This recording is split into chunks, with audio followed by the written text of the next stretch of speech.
Hello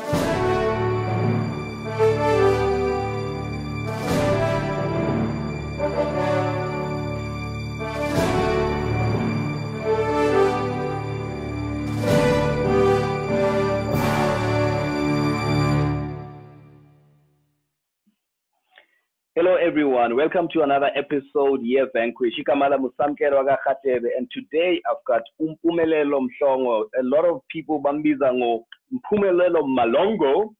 This is what happens when you go and you compete and you've got a difficult surname to pronounce. But the man is here, he's joining us today. Wuti Azoschela. He's part of the story, the life that he's living, the athletics, another way empathing akona. So I hope Wuti enjoy this interview with Mpumi Mhlongo. Chief, Ukraine today. Oh, Bab Samkalongi right, Samkalngalos. Yeah, no, I like your hairstyle. Manik and it looks like you're gonna start singing a gospel song. So nice hair there. that's my choir days are long gone. Says Lalagui St. Pete, man. Yeah, I know.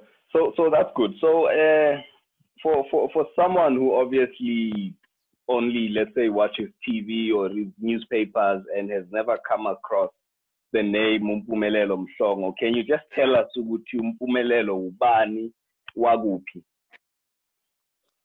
Mpumelelo uqhamuka KwaZulu Natal in a little place called Klaarwater. That's the original name, but for the people who live there, it's Klaarwater because there's no Afrikaans people in that town. And in short, I'm reading towards my doctorate in chemical engineering at the University of Cape Town. I run in track and field, 100 meters and 200 meters. I also do long jump, which is actually my specialist discipline for the Paralympic Games in the T44 category. And, I hustle where I can. So I'm always trying to find an opportunity and add value into people's lives. Hustle you do. So you started doing Paralympic sport. What was the reason for you to get into Paralympic sports, particularly Lama disciplines lawa that you do? Yeah, there's no big reason in terms of, there was a long-term goal. I always thought I was going to be a soccer player. Athletics. With that hairstyle, Chief. With that hairstyle, I think. But athletics, basically, in my end of second year of varsity, I was busy trying to get fit for soccer again. So I joined the UCT Athletics Club and we decided to do some provincial competitions. And that's where I met Uvugile Scotty. And he was like, hey, bro, you look very talented. There's something wrong with your foot. Maybe you should go for classifications and who knows? You might be able to see the world and we might have somebody who can represent the nation in a different way. So I went for classifications at the end of 2014, found myself at my first national championships in 2015, and then I was in Doha by the end of that year. The journey was short and quick. That was very quick, Chief. You didn't even waste too much time getting your national colors. So now going to your first international competition, when you made your New Year's resolutions that year, I doubt you had Doha as part of your plan. So now you suddenly spring up and so said Doha. How was that experience for you? Doha was eye-opening, and it was humbling. It was my first real experience of the Paralympic movement represents something much bigger than sports. But at the very same time, it's just as exciting and just as competitive as any other sporting code. And I remember Richard Brown took the T44 world record down to 10.61 in that 100 meters. I was like, ha, ha, ha, ha. No. Wow. Then you had Marcus Reim, who jumped above 8.4 meters in that year and in that competition, which was basically the second longest jump in the world, in considering everyone that does long jump. So it was, to be here, I'm going to have to be at the top of my game. And this is a professional sport. So if you want to stay and you want to be at an international level, it's time to take it seriously. Sure, dude. Yeah, look, I guess you always feel honored when you are an athlete and you are there to witness history. You know, when you see something like that, does it say something to you, Guti? I need to be one of the guys that creates history for others and makes it memorable for other athletes as well. Yeah, I think it shapes a certain type of mentality. You know, in life, you have people who rise to the occasion and others who get overwhelmed. And I'd like to think of myself as somebody who rises for the occasion. And what I saw in the crowds, although albeit them being very little, the experience of Marcus jumping over 8 meters, of Richard Brown running 10.6, it created an atmosphere of, yo, this human spirit has really been pushed to the edge, and this gives me joy, it gives me hope, and it gives me a sense of the future of our planet is in good hands if this is the sort of resilience that exists out there in the world. And therefore I was like, Nami, I want to be in those history books. Nami, I want to be part of the team that holds together everything the Paralympic movement stands for. Yeah, wow. You know, when you say Marcus jumped such a very long distance like that, and obviously that did something as well to the spectators. I mean, that jump, I think if and I stand corrected, if he was at the Olympics in Beijing in 2008, I think he would have actually medaled against able bodies with that distance. So that really shows we've come a long way, and we still have a long way to go. But the spirit, Chief, of being the best and excelling lives, I think, in all Paralympians. And you are now one of the people doing that. Hey, yeah, there's one thing you did a few years ago, or it's possibly even last year, where I don't know if it was your plan. You ran a world record time, and it was not even the final. Last year, yeah. What was that? What happened there? Where you like, no, you know what? This is it. You know what? We train every day, and we out putting in the necessary hours. There's a team behind my strength and conditioning, behind the track, behind the physiotherapy, and getting the body into the right place. And what we said is the heats are our finals. If you're going to be the world's best, it's about consistency. So if you can't run it in the heats, don't think you can run it in the finals. So prove yourself in the heats to shock everyone and let them know what I give corner match and be aware. So it was also a bit of a mind tactics game to make sure that people knew that, you know, I'm a competitor. And if you are going to sit on the podium, you better deserve to be on the podium because you're a better man that day. Now, you also have a problem, which I think is a similar problem that, let's say, athletes who compete in amputee classes have. This whole issue of combined classes. I know, for instance, in my time, I had to compete with single-hand amputees, guys who were missing maybe a finger or 3 fingers, but still have the rest of the functionality of the hand and the arm. And I would run against those people. You have a similar issue where you are classed in the same class as leg amputees who run with cheetah blades. How does that impact on, let's say, the overall feeling of fairness? You know, I think in my younger years, this is 2 years ago, there was an essence of this is not fair, this is not right, and not necessarily for myself, but it was for the other T44 athletes that didn't have blades, that failed to ever make it to an international competition, and if they did, they failed to ever stand a chance to make it to the finals. And then I would see their spirits literally just leave them at the mere fact that, you know, I'm not playing in an even playing field, which means that I'm never going to get the recognition I need in order to take my sports to a professional level.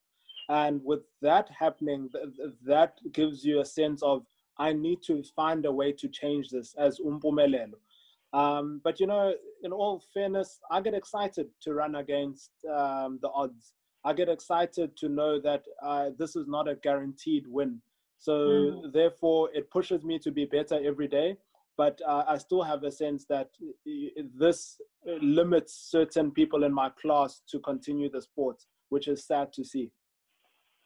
Yeah, I know what it feels like, and I've spoken to a number of other athletes in the cerebral palsy category, and you find that they mix up the least severe CP athlete with someone who's mildly severe, and they put them in one class, and it just never works for the guy who's getting the shorter end of the stick. It just crushes them.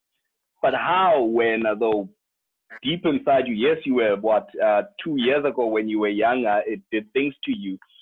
But for another athlete sitting and listening, how do you really get out of that? Like, honestly, get out of a situation where you can almost certainly say, I will never win a medal if I compete in, let's say, 200 meters against leg amputees.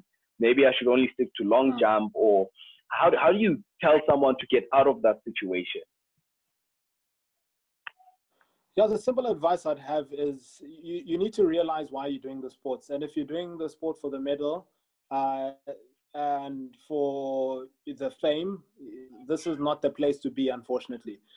You're not going to get massive endorsement deals by being a Paralympian at the moment, which is, well, you can call it unfair, but it's just our current reality as Paralympians, especially in Africa. So therefore, you need to know that what you're getting out of the sports is an opportunity to see the world. It's an opportunity to grow. It's an opportunity to get intangible disciplines like, consistency, hard work, preservation of your body, how to strategize 4 years in advance. Those are all lessons you can take into business, you can take into corporate, and you can use to your advantage when you're sitting at a job interview and you're looking to actually have a sustainable career into life. And therefore, forget about what's fair and what's not. Work on trying to get a voice, because that's what I did. They were ignoring me when I wasn't making the finals. But when I'm making the finals and I'm in podium position, you can't ignore me. Now I can speak because I'm speaking from a point of I've been there. I know what it feels like. I'm here now. You can't ignore my voice. Yeah, sure. Yeah, it's a tough one, and I think it really does take a very strong mind and a strong person to be able to view it from that perspective. So lockdown happened for all of us. How did that impact on you and your training and the goals that you had set for yourself for this year's Paralympics? I think I'm different to the norm. Lockdown was nice, but it was nice for personal reasons.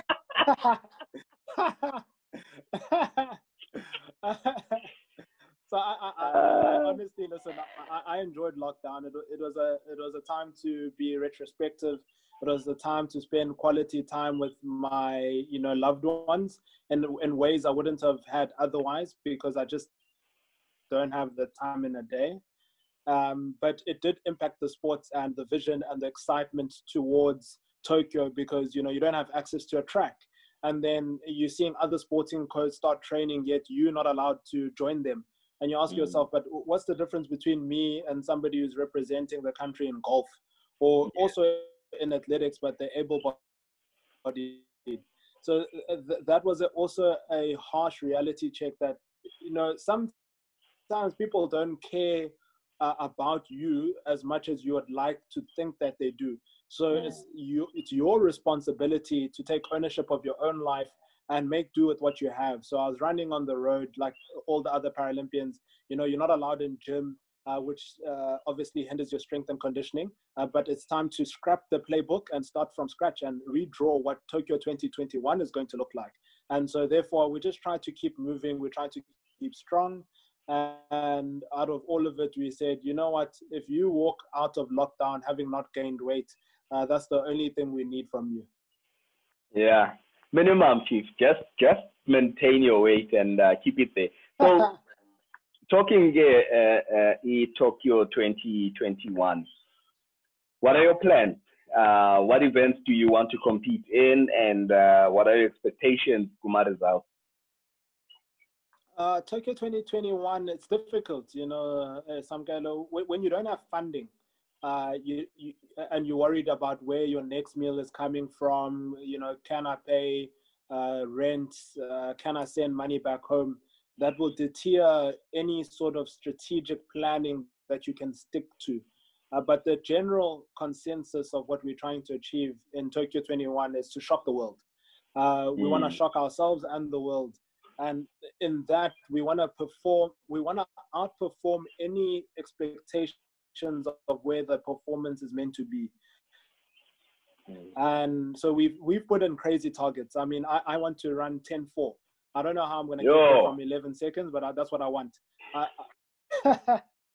And I'm going to do all 3 events because of the way the schedule is set. So I'm going to do 100 meters. That's followed by long jump. And then my last event is 200 meters. So why not? It's there for the taking. And you never know what happens on the day. And yeah, we're hoping to jump at least 7.7 meters in the long jump. How I'm going to get there, we don't know. But we're going to stick the course, and we're going to hope for some sort of luck in all the hard work and preparation we put in. Yeah, dude. Wow. That, by more than half a second on the 100 meters. Wow. You know what? Look, if I was as consistent and as hardworking as you were, I would also have faith and confidence as well in my abilities to achieve the impossible. Because again, it is about vanquishing, isn't it?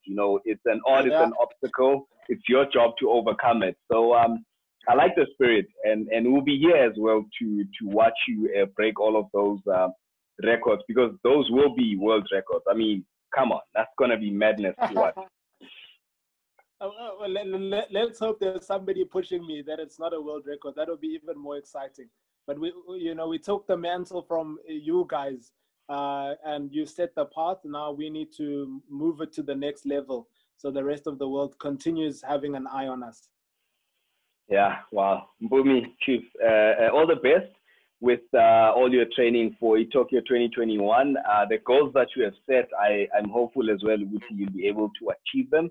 Thank you so much for your time. You and I both know how hard it's been to try and get this interview together. Finally happened, and it has been a good one, man. Thank you so much for your time. All the best, buddy. Thank you, legend. We appreciate you and everything what you continue doing for the sports. Thank you so much. Hey guys, this is Mpumelelo Mhlongo. I mean, clearly this man is quite the dreamer, isn't he? He's doing so much academically, and now he's gone on to set like really impossible goals. But again, if it's not impossible, then really, what is the point? Why even do it? Exactly. So anyway, hope you enjoyed the show, guys. See you on the next episode of Vanquish.